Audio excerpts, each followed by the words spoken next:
The 2025 housing crisis isn't months away, it's happening right now, and not all cities will survive the fallout. Mortgage rates have shattered 7%, putting affordability at its worst since 1989, while surging insurance costs and investor panic are slamming hardest into some U.S. metros. Families are priced out, big landlords are dumping homes, and in places like Los Angeles and Miami, insurers are pulling out entirely. Which 10 cities are about to see home values collapse first, pushing markets from overheated to outright freefall? Stay with me as we count down the top 10 U.S. cities where home prices will crash first and uncover the data behind the coming upheaval. Mortgage rates have not just climbed, they've leapt, shattering the comfort zone for American homebuyers. In 2021, a 30-year fixed mortgage hovered near 3%. Now rates have surged above 7%, according to Freddie Mac's latest data. For anyone hoping to buy, this means the monthly payment on a typical home has nearly doubled in just 4 years. The shock is immediate and personal. A family that could once afford a $400,000 home now finds themselves priced out, facing payments that eat up far more of their income than ever before. The National Association of Realtors reports that their Housing Affordability Index has plunged to its lowest reading since 1989. In practical terms, this index measures the relationship between median home prices, household incomes, and prevailing mortgage rates. When the index drops, it means the average buyer can afford less house for their dollar. Today, in many metro areas, median home prices are 8 to 10 times the local median income, a gap not seen since the late 80s housing crunch. It's not just a matter of sticker shock. Wages have barely budged while prices soared.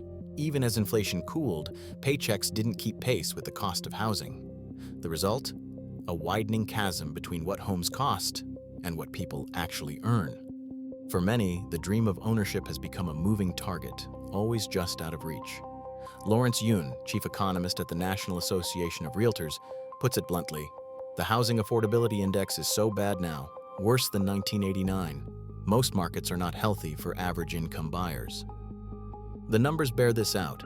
In dozens of cities, a household earning the median income would need to spend more than 40%, sometimes over 50% of their gross pay just to cover the mortgage on a median-priced home. The payment shock ripples far beyond buyers.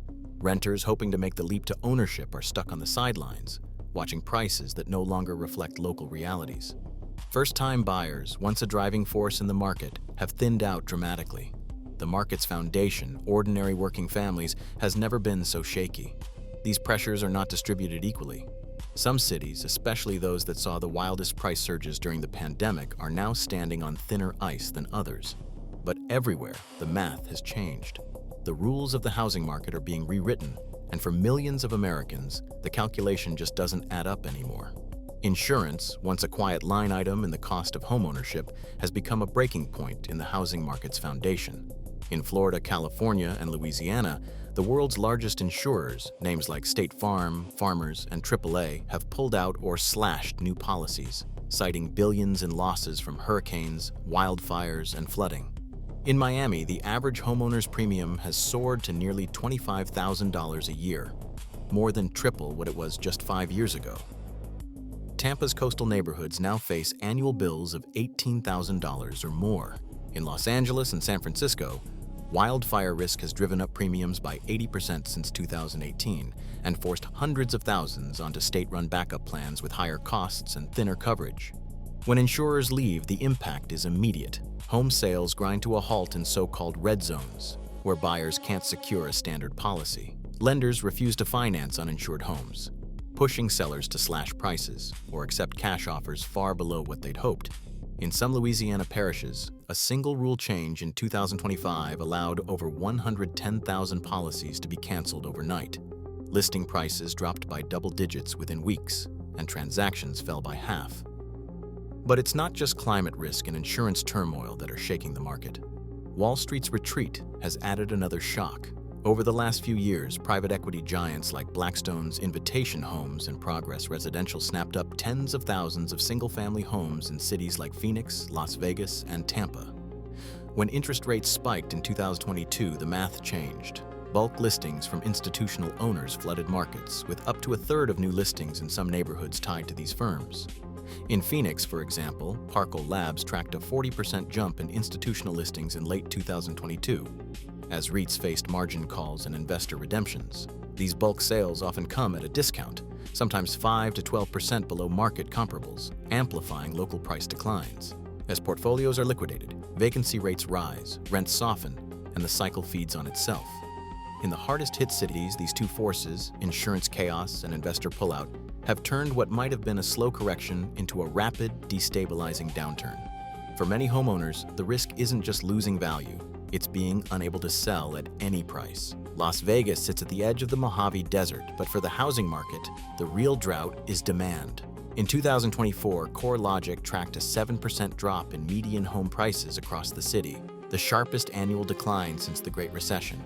Rows of new builds stand empty on the outskirts, while downtown, Airbnb hosts cut nightly rates by half just to fill weekends. Yet even with discounts, bookings have dried up. Investors who once snapped up nearly 1 in 3 homes are now racing to offload properties. MLS data shows entire blocks with multiple listings from the same landlord, each one undercutting the last. Local incomes, anchored by hospitality and gig work, never caught up with the buying frenzy. A casino shift manager earning $54,000 a year faces a median home price still above $400,000. For many, the math is impossible.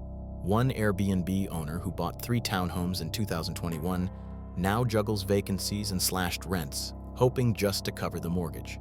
The city's supply glut is eating into values faster than anywhere in the region. Phoenix, just 5 hours south, faces a different kind of reckoning. The Valley of the Sun saw home prices soar 70% from 2019 to 2022, fueled by remote workers, retirees, and a wave of institutional investors. By 2023, investor ownership in some suburban zip codes peaked at 36%.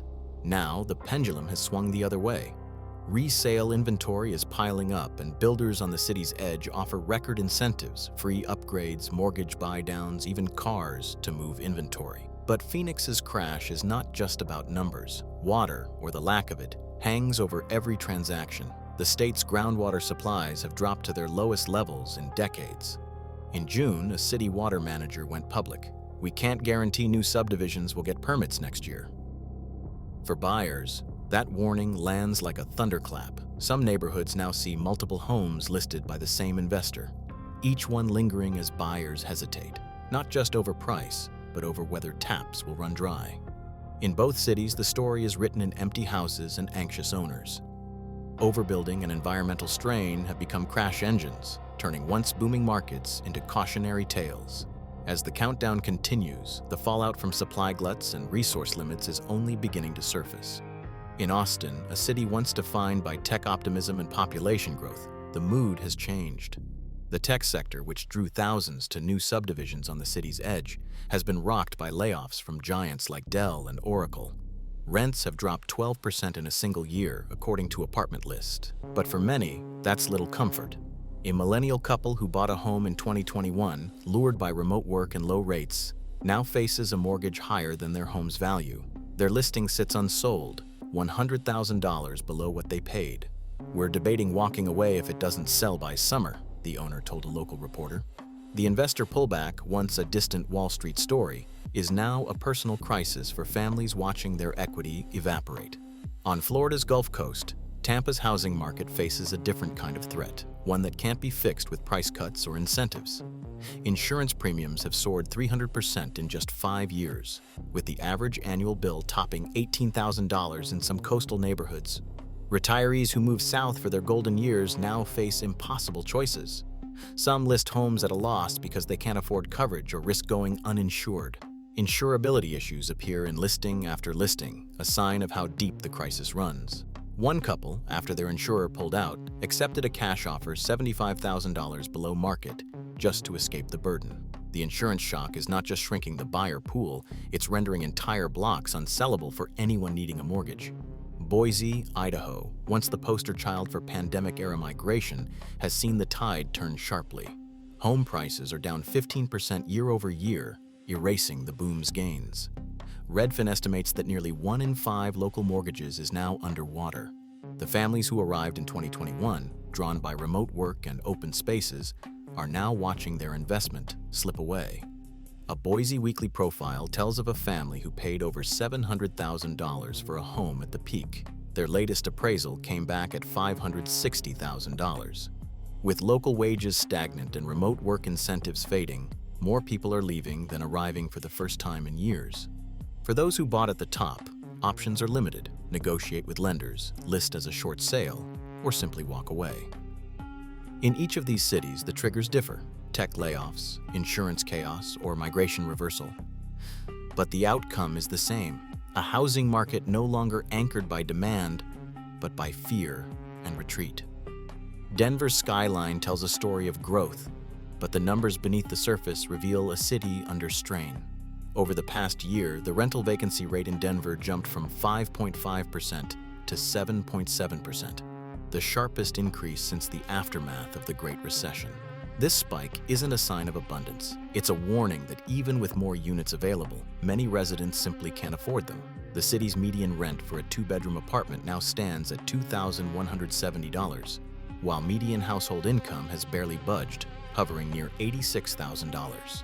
For nearly half of Denver's renters, housing costs swallow more than 30% of their paychecks. Among essential workers, teachers, nurses, firefighters, the squeeze is even tighter. Some report commuting from distant exurbs, spending hours on the road, or sleeping in cars between shifts because they can't afford to live where they work.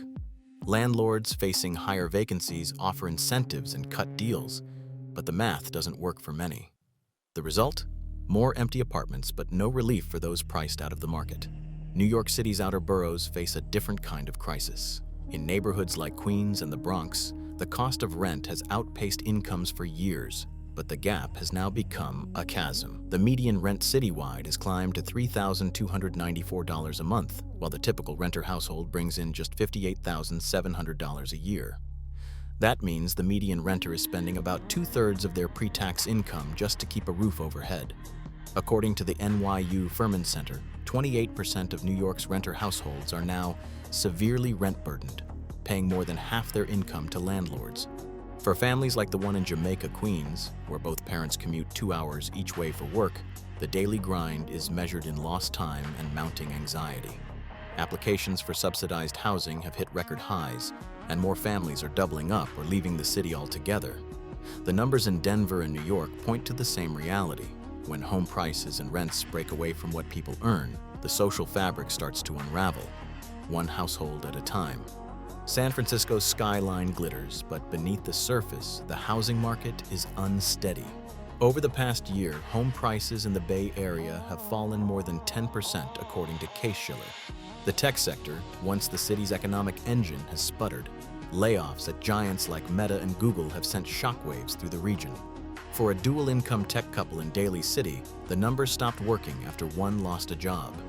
Their mortgage, taken at the peak in early 2022, now exceeds what their condo would fetch on the open market. They're not alone. Inventory has surged as more owners list homes they can't afford, hoping to avoid deeper losses.